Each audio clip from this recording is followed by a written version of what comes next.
Traditional hand-drawn animation is the quintessential form of the medium, one that had its fair share of pioneers that helped develop it in its earliest stages. Winsor McCay, Otto Mesmer, and Pat Sullivan, the Fleischer brothers, and many others stand in a long list of first-wave innovators. But nobody helped to advance the medium of cell animation quite like those who worked at Walt Disney Productions, whose combined efforts advanced the animated cartoon from frivolous novelty to a legitimate art form. The pivotal moment for the studio would come in early 1934, when Walt Disney would announce his intention to make a feature-length animated adaptation of the Brothers Grimm's Snow White, a massive undertaking for everyone involved. There would be doubters from outside the studio, as the film would infamously be labeled Disney's folly by the press upon its announcement. But there would be detractors from within the studio as well, encapsulated by an anonymous questionnaire comment following an early screening of the film, one containing 3 words that knifed through the hearts of Walt and his staff: stick to shorts. But 3.5 years and over 250,000 finalized drawings later, the most important feature in the history of the animated medium, Snow White and the Seven Dwarfs, would release on December 21st, 1937 at Hollywood's famous Carthay Circle Theater to a standing ovation, ushering in a new era at the Disney Studios. But before we dig into the actual film itself, one question needs to be addressed. Why was there so much apprehension, so much doubt towards the idea of Disney making an animated feature that someone within his own company would be compelled to tell him to stick to shorts? Well, in essence, there were 6 key hurdles that Disney Animation had to overcome before it could sustain a feature film. 6 areas of improvement that would take them from the rudimentary rubber hose animation of Steamboat Willie to the painterly beauty of Snow White in less than 10 years' time. One of the first was the animator's draftsmanship, which may seem like a no-brainer now, but it was anything but then. In the early days of animation, it was nothing more than a novelty, only existing to hold the audience over before the feature film hit the screen. Animators of the time stuck to what was familiar, copy-pasting the form and sensibilities of the newspaper cartoon medium they had previously worked in by churning out revolving doors of quick gags and crudely drawn characters. Simply put, they were a way to make a quick buck, rather than a burgeoning art form to be developed and improved. As one artist once asked legendary Disney animator Bill Teitla, "What the hell do you want to go to art school for? You're animating, aren't you?" But Walt Disney was not satisfied. Always pushing for improvement, Walt wanted his team to strive for more believability in his studio's output. And to achieve this believability, they would first need to draw characters in more believable forms. His solution was somewhat ironic considering that art school quote from earlier, as Walt would institute weekly night classes for his animators to improve their drawing abilities under the guidance of Don Graham, the top instructor at Schoenard's Art Institute. Here, the boys would refine their draftsmanship until they had a 3-dimensional grasp on their characters, which would prove crucial in helping them clear a second hurdle on the way to making Snow White: convincingly animating characters' movements. Much like their draftsmanship, the actual animation present in the earliest American animated cartoons was incredibly rough and only focused on moving the characters from one gag to the next. This was the age of rubber hose animation, named after the noodle-like appendages that made up this era's cast of characters. Hallmarks of the style included limbs stretching and extending as far as the animator needed for a given action without any consideration for anatomy or physics. Simple repeated actions like crossover dance sequences or elaborate cycles, and staging so rooted in the days of vaudeville that oftentimes gags would be drawn and boarded as if the characters were performing on stage.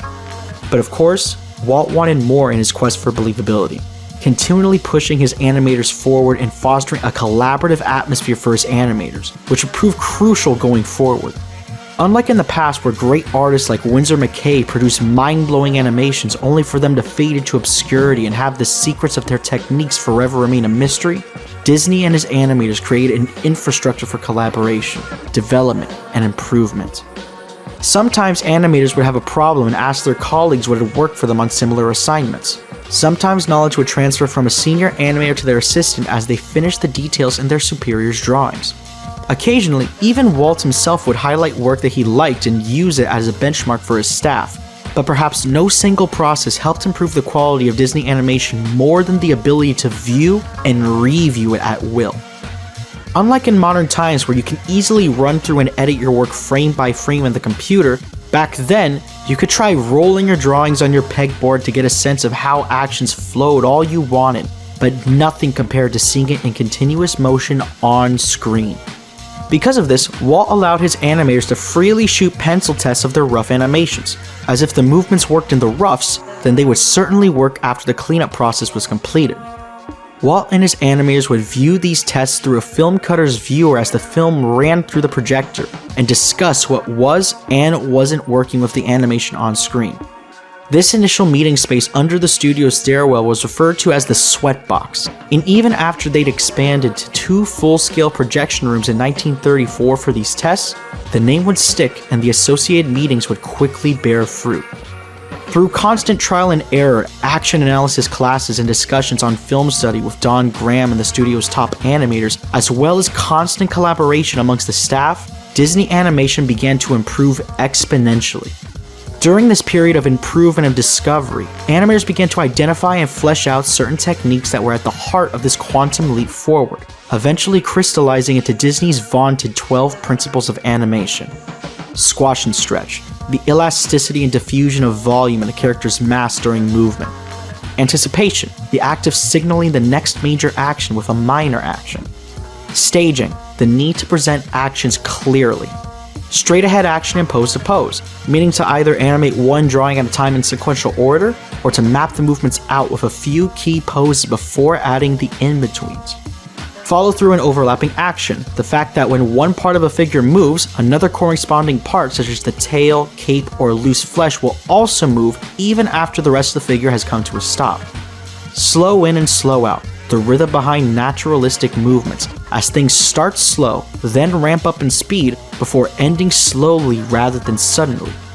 Arcs, the observation that the natural movements of most living things occur in a slightly rounded trajectory. Secondary action, referring to the supporting actions that enhance the main action being highlighted. Timing, the way in which the number of in-betweens affects the impact of an action. Exaggeration, the necessity of pushing the extremes in animation. Solid drawing, which beyond quality draftsmanship warns of the danger of twins. Drawings where both arms, legs, eyes, etc. are all doing the same thing, something pretty much every Seth MacFarlane cartoon under the sun is guilty of committing. And finally, there's appeal, the innate magnetism of a character that draws the viewer's eyes in and keeps them there, the charisma of the drawing. Needless to say, the studio's animation had progressed to a point to where they could move their on-screen figures in a believable manner. But convincing movement should always be in service of character, and not just a character that's visually iconic or thrust into the starting role, but one with actual depth of personality, thought, and feeling.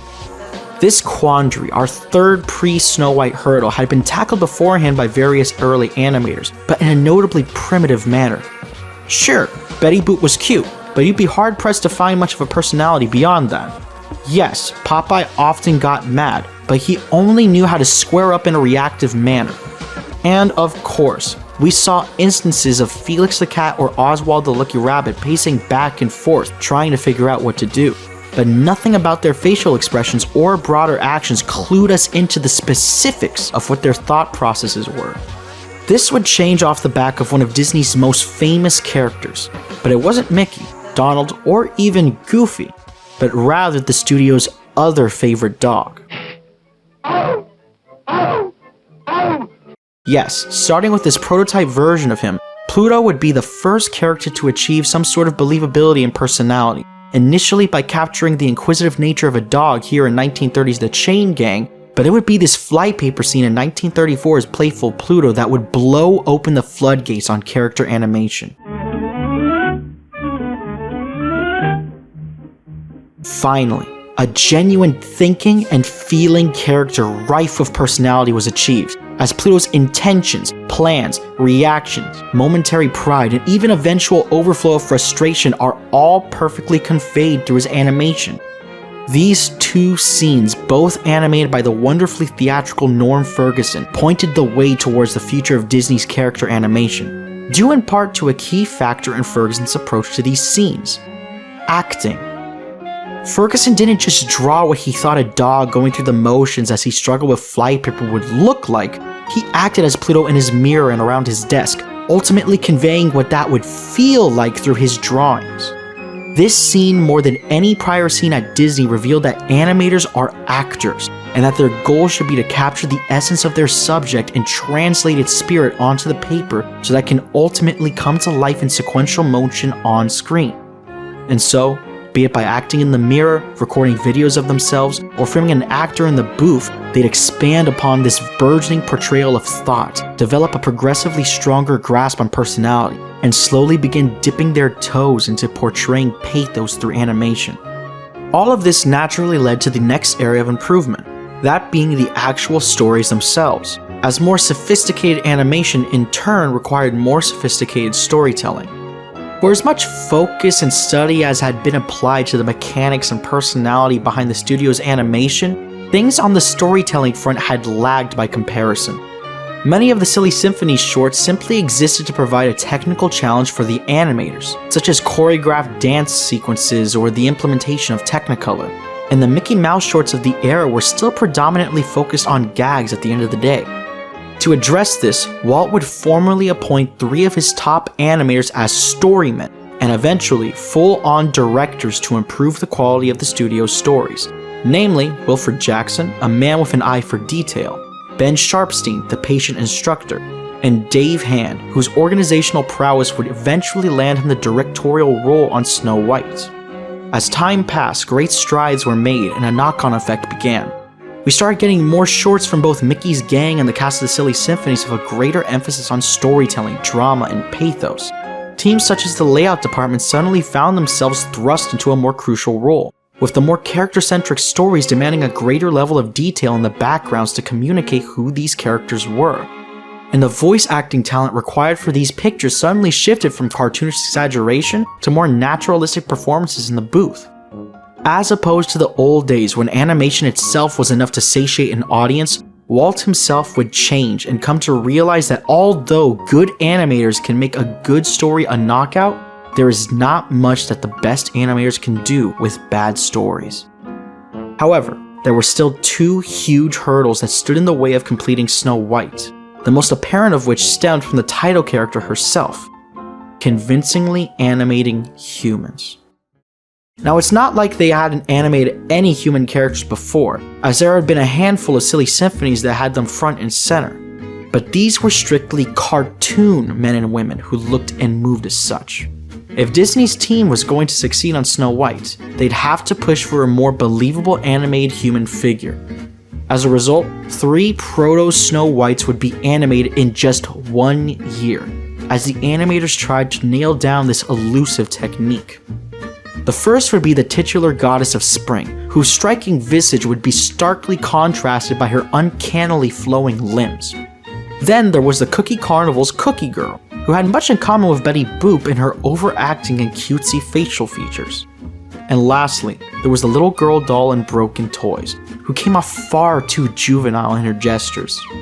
By the animator's own admission, neither of these characters would have sustained a feature, but Walt was confident that they'd nail it down on the next attempt. Noodle arms aside, Walt must have noticed something in the Goddess of Spring, as he would announce in late 1935 that one of the key animators on Goddess of Spring, the ever-analytical Ham Lusk, would be the one to animate Snow White herself. The team would craft a design for Snow White that was far more animation-friendly than those that had come before her, get more input from Don Graham on how to draw and animate the human form, and receive a valuable reference in the form of Marge Champion, Snow White's live-action model, as they toiled away until everything finally clicked and they had their animated princess. Everything seemed to be settling into place, and now only one hurdle remained, one in the form of a question. Was the public ready? Would an audience engage with a feature-length animated film that wasn't a full-on comedy? They feared audiences may become bored, As those silly symphonies like The Ugly Duckling or The Flying Mouse succeeded in portraying pathos in their stories, neither film had exceeded the 10-minute mark. Others worried viewers may suffer eye pain from prolonged exposure to the bright Technicolor colors, and these anxieties would only worsen after an audience saw an early version of Snow White and laughed during the scene of the dwarves grieving the princess's death. Undoubtedly, tensions were running high, but they'd move forward nonetheless, refine that particular scene until there wasn't a dry eye left in the audience, and they'd even get some early confirmation that what they were trying to achieve was possible in the form of 1937's The Old Mill, an atmospheric, narrative-centric short film that not only served as the debut for Iwerks' multiplane camera, but also managed to wow audiences without a single word of dialogue. And given that many scenes in Snow White utilized these new techniques, possessed a similar atmosphere, and evoked strong emotions, it felt like an affirmation, setting the stage for the most important film in the history of animation to finally make its grand entrance. Once upon a time, a wicked queen approaches her magic mirror and asks it to reveal the fairest maiden in her kingdom. The mirror reveals that the fairest is in fact not the queen, but her stepdaughter, the kind-hearted Princess Snow White. Enraged beyond measure, the queen orders her huntsman to bring Snow White into the forest, kill her, and return the princess's heart to the queen in a gilded box. The huntsman reluctantly agrees, lest he also be killed, and brings Snow White out into the forest to finish the deed, but collapses in shame after brandishing his blade. He warns the princess of her evil stepmother's plan, urging her to flee into the forest, and so the princess makes her escape as the huntsman returns a pig's heart to the queen. In the forest, Snow White is guided by the woodland critters towards a small cottage, in which she takes refuge and falls asleep. There she awakens to see 7 dwarfs, the cottage's residents, at the foot of her bed, who hear her plight and decide to shelter her from harm, unaware of the dastardly plot that the queen has been brewing from afar.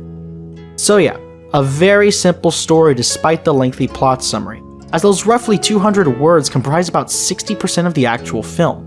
But while other films similarly thin on plot like The Seven Ravens struggled navigating the space between their few major plot points, Snow White overcomes this with a sequence-focused structure.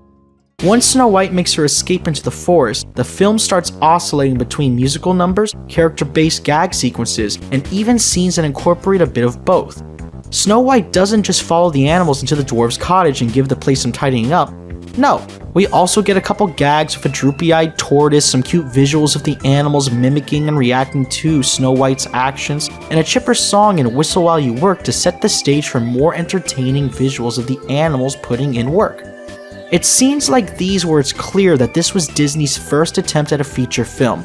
As though the segments are entertaining, they lack the cohesive focus on character and story progressions of later films like Pinocchio and Bambi, or the masterful balance achieved by later sequence-centric films like The Many Adventures of Winnie the Pooh. Instead, these scenes more so harken back to the structure of the studio's short films, where often you'd have a location or situation set the stage for assorted actions that are only loosely tied together into a whole, complete with its own big-screen versions of repeated cycles and visual punchlines. But it's in similar sequences starring the dwarves where we get to see what Disney and his men had learned up to this point. Whether it's the hi-ho musical number previewing the dwarves' differing personalities through their manners of working and walking, their stealthy trek through their home at night introducing us to their roles and interpersonal dynamics, or the hand-washing sequence giving us the best of both worlds with its catchy tune and comeuppance for Grumpy. All of these scenes take the more sporadic approach of Disney's past and improve on it with a far more character-centric bent. But of course, an emphasis on character-based activity will only go as far as the actual characters themselves can take it, and Snow White proves that it's up to the task. Front and center once again are the dwarves, which isn't surprising given that the film's theatrical trailer was basically just Walt introducing the little guys to the audience. It was a brilliant idea to take these 7 dwarves, characters whose number only served as a head count in the original story, and develop them into 7 unique personalities, each with their own design and manner of being. And thanks to some top-notch execution, that idea yielded timeless results. First off, there are the designs. imbued with endless appeal by Fred Moore, father of what most recognize now as the Disney style. One look at either of these guys is enough to communicate what they're all about. Bashful's insular body language, large pupils, flowing lashes, and eyes perpetually turned away from his body all highlight his sheepish qualities. Sleepy's drooping eyelids and jowls, paired with by far the longest beard of the dwarves, imbue him with a Rip Van Winkle-esque drowsiness. And Happy's upright hat, bushy eyebrows, and belly forward, almost Santa-like posture make it clear that this guy's one jolly soul. Each of these dwarves has a clear appeal and purpose in their design, but it's all amplified tenfold in motion.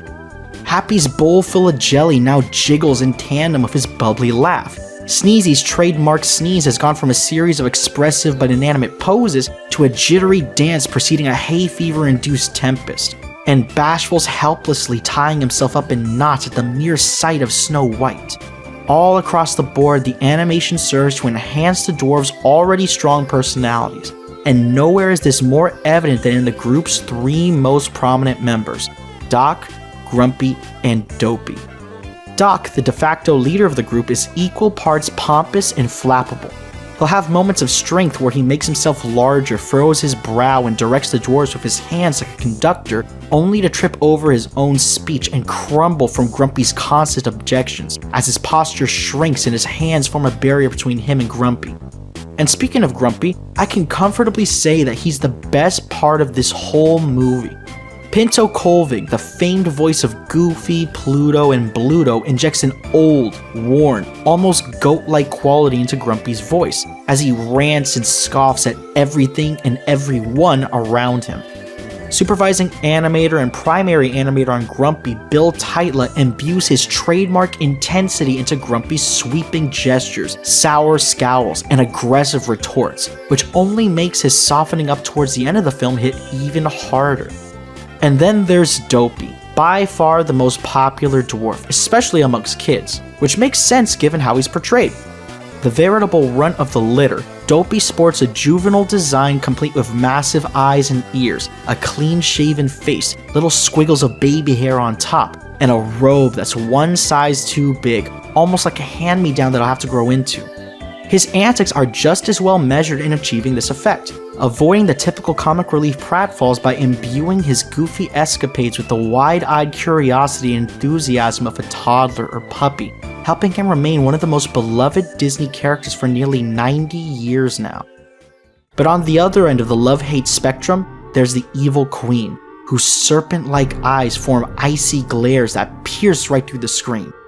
The most theatrical character in the film, the queen moves slowly with intent, nose turned upwards in self-importance until the moment that something upsets her. Then she jolts into a grand pose and holds it with angered tension like a true onstage heavy. And things only get better later on, as we're treated to a harrowing sequence of the queen brewing and drinking the potion that transforms her into the Wicked Witch. As the witch, the queen starts to ham it up with far more motion and expression, courtesy of her large hollow eyes, rickety walk, and grand gestures as she revels in her dastardly plot. It's a major step forward compared to the jokey villains of the studio's prior output, where even superficially frightening characters like the god of the underworld would be brought down a couple pegs by the end of the film, whereas the queen goes all out until the very end to see her scheme through. And speaking of that scheme, there's the witch's target, the titular Snow White, who seems to have been dragged through the mud as of late by the same studio that elevated her to stardom. The original cartoon came out in 1937, and very evidently so. It's no longer 1937. Extremely dated. That is not going to be saved by the prince. She's women being in roles of power. She's not going to be dreaming about true love.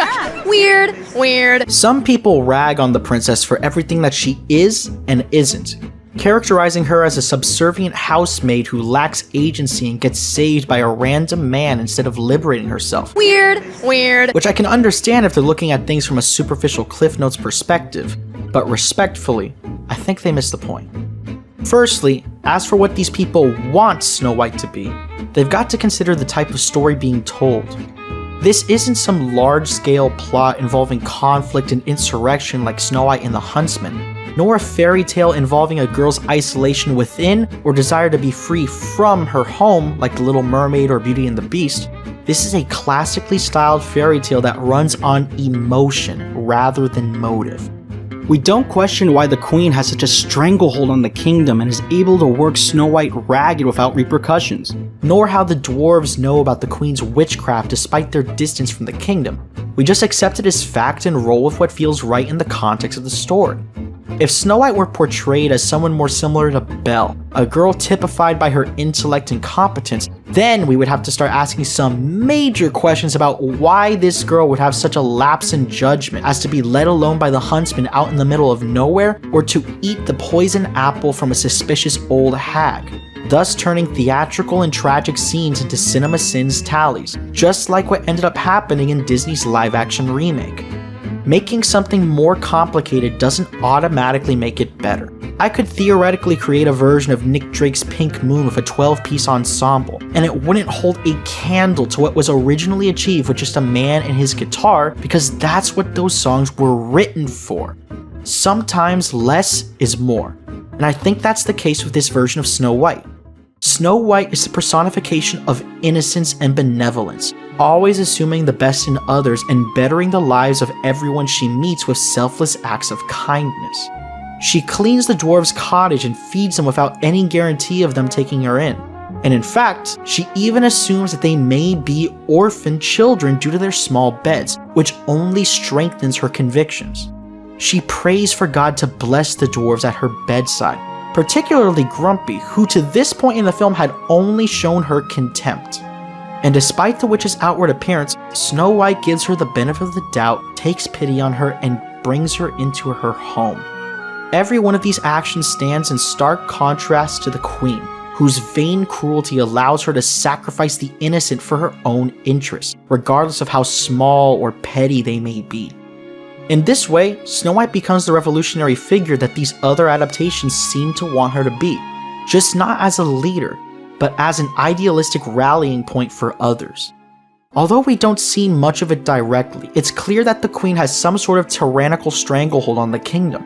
Everyone from people in her inner circle like the huntsman all the way to the isolated dwarves fear her wrath lest they cross her. But both parties are inspired to do the right thing despite that very reasonable fear because of Snow White's character. In her, there's something worth fighting for, a potential better tomorrow to aspire towards, symbolized not only by her youth, beauty, and kindness, but also by the fact that she herself is royalty, meaning that she'd be the one on the throne to usher in a new dawn for the kingdom alongside the prince, which is why the castle is shown bathed in a heavenly glow in the film's final shot, as opposed to the prominent shadows seen at the outset. Remember, this is a fairy tale. Everything has some sort of symbolic meaning baked into it despite how simple it may appear. So even if Snow White isn't your favorite Disney princess or your favorite Disney film, I mean neither of which are true for me, that doesn't mean that it lacks substance once you start to dig a little deeper. And hell, even on the surface there's plenty to appreciate. I mean, just look at this movie side by side compared to what came before. It is a quantum leap into the future. The painterly aesthetic, the grandeur of the score, the hum-worthy songs, and the raw emotions that this film evokes. Like, dude, it doesn't matter how many times I've seen this movie, but when I see old Grumpy shed his grouchy facade and start weeping behind the chair as he mourns Snow White's death, it just gets me every time. The sadness of that scene and the outdoor funeral, the macabre horror of the Queen's transformation, the levity of the silly song sequence, and the unbridled joy of the dwarves celebrating Snow White's awakening, all of these scenes elicit emotions that I hadn't felt while watching either of the prior 4 films in this series, regardless of how much I enjoyed some of them. And that to me is the biggest legacy that this movie leaves behind. It may not have been the first animated feature film in history, but for its technical advancements in traditional animation, the precedence that it set with its ability to fully engage an audience emotionally, and its cornerstone status for the medium's most prolific studio to date, Snow White is undoubtedly the most important animated feature film ever made.